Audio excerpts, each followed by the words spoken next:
It's my theme song. I was gonna play some guitar, but I'm missing 4 strings.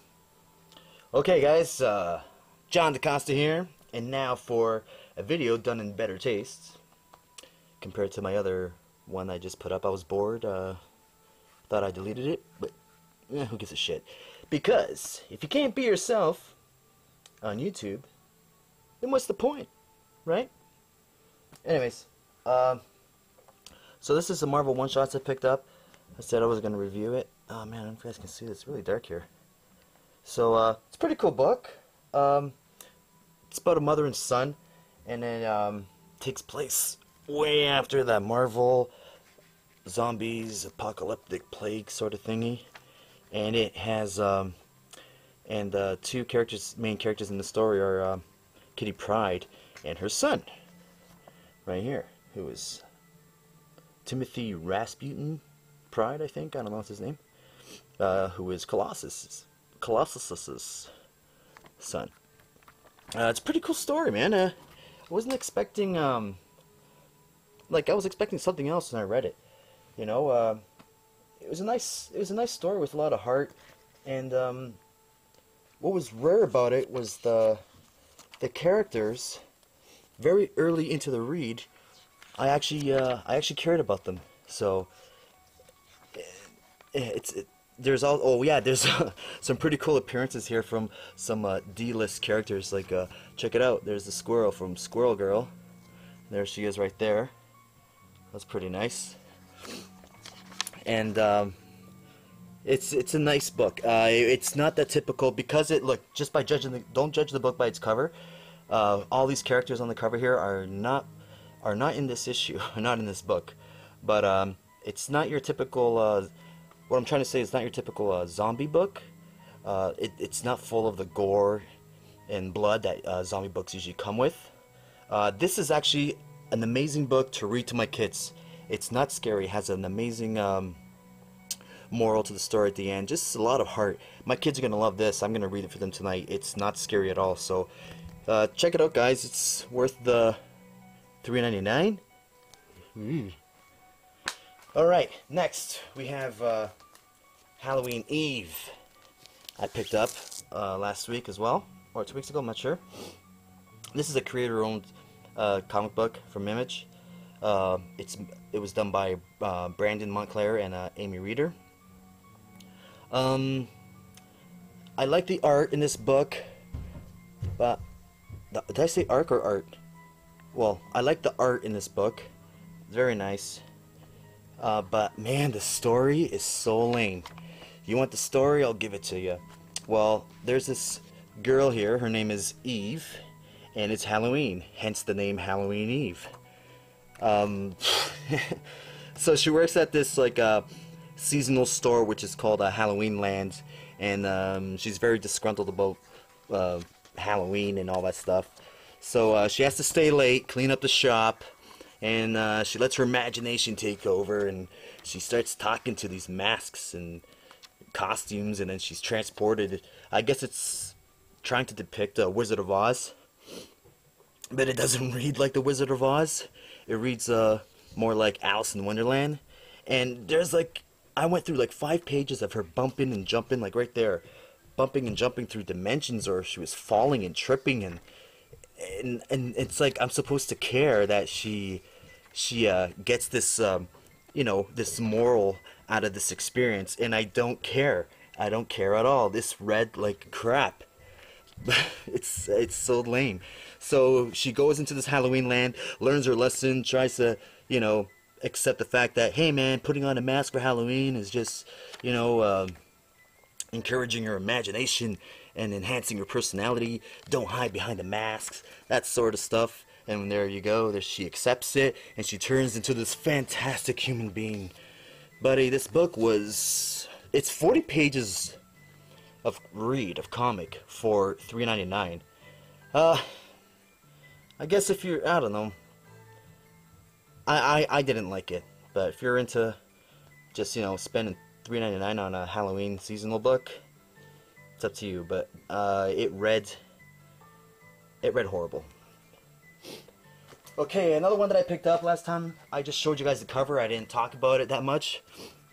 was this haunted horror, which it archives horror classics from the pre-code 1950s horror comics. You guys know what I'm talking about, right? These stories are just so, they're fun. They're fun. I'm not going to say cheesy because I guess, excuse me, in that time, you know, this was scary. This is scary for a kid in the 50s to read. They kept the art original. It's basically reprinted from the original stories. This one came out of Weird Terror #1. You can see there. It's awesome art.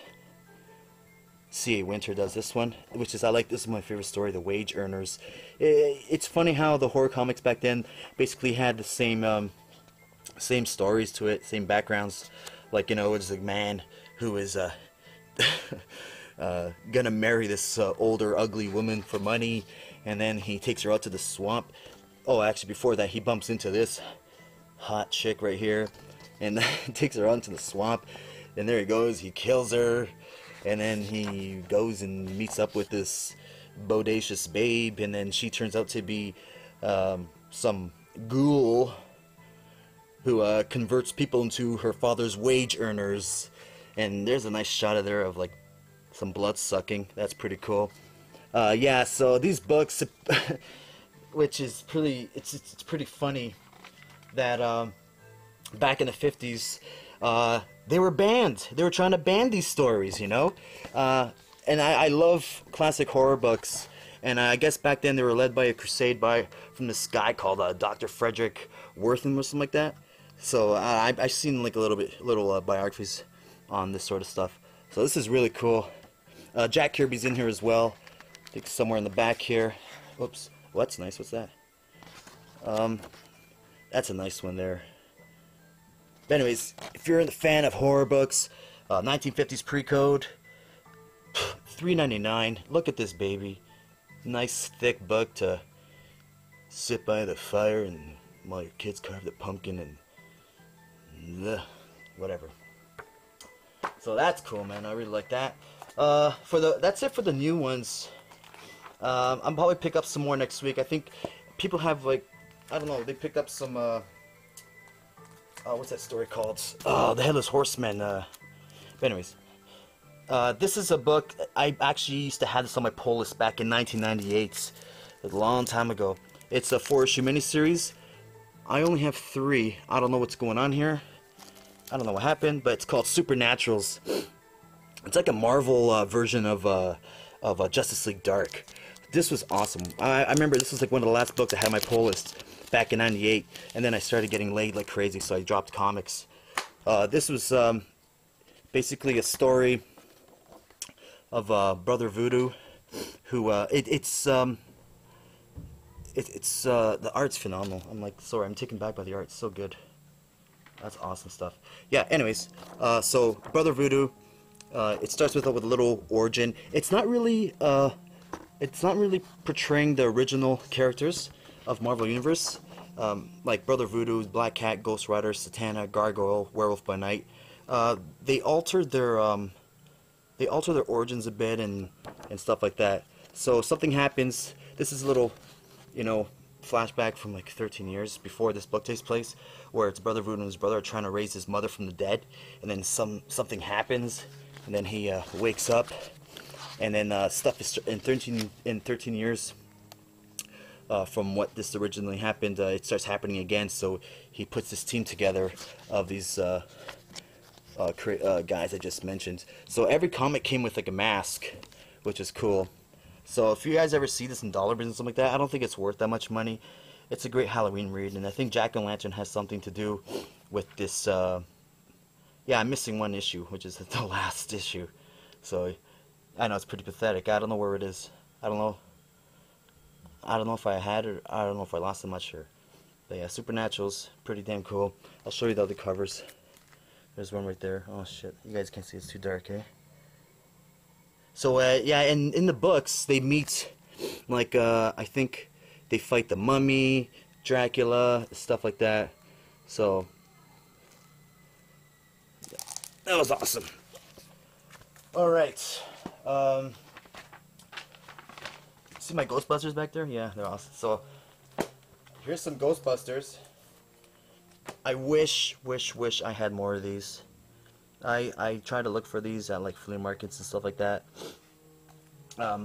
These are books I don't know.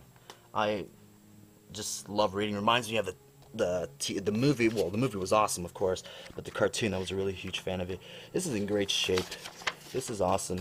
Look at that. It doesn't look like The Exorcist right there. You know, the colors. It's just fantastic. It looks just like the show. There you go. So this is volume 1 of Now Comics. They made 2 volumes, but I want to click the first volume. It's only 28 issues long, so hopefully I can find those.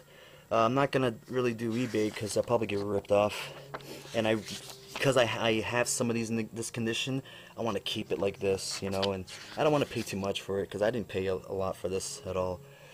Hey, there's me. No, look at that, nice poster. Sorry about the color. I don't know, it's like pretty dark in here for some reason. It's getting creepy, man. So yeah, this is some cool Halloween stuff, cool Halloween books. I also have some Slimers, which was a spin-off of this Ghostbusters. These are cool Slimers right here. These are awesome. I'll open one up for you guys to check out. This was a spin-off from that Ghostbusters run as well. This one only lasted 19 issues, so this is number 12. Whoa. Oh, remember that movie, Little Monsters? Fred Savage, Howie Mandel. That's pretty cool. You know, it's like, you know, cartoon art. These are fun. Great shape. Can't believe how in good shape these are. You know, as you guys know, I'm really into Archies as well, so kind of reads like, you know, it looks like it has the same look to it and stuff. So yeah, some cool Halloween pickups.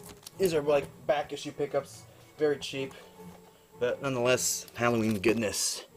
So yeah, and there was other books I also showed that I never opened up. The ones I just picked up was Nightmare on Elm Street. I want to show this to Rob Dowdy. I want to show him the art in this. He's a fan of Nightmare on Elm Street, Freddy Krueger like myself. He's missing a convention right now. He's working. He was going to meet Freddy Krueger and Robert Englund and Bernie Wrightson, man. That sucks, buddy. Oh man, just quit your job. Look at that art there, right there, my friend. Isn't this awesome? This actually it looks like it's issue number 4, but it reads like a one-shot. Pretty damn cool. Look at that right there. So this story's pretty cool. See that little girl over there? She gets owned by Freddy Krueger, man. She's like the Dream Master. He's like trying to get away from her. You know? He goes into her dreams. He can't even kill her. He's like freaking out because she's like taking over. So that was a cool book, man. 12 minutes, that's good enough, guys. I've said my piece. Hope you like this. I know it's no big deal. I know I'm not pissing in the mirror or swearing or cursing, but I take Halloween serious. So thanks for watching, guys, and happy Halloween.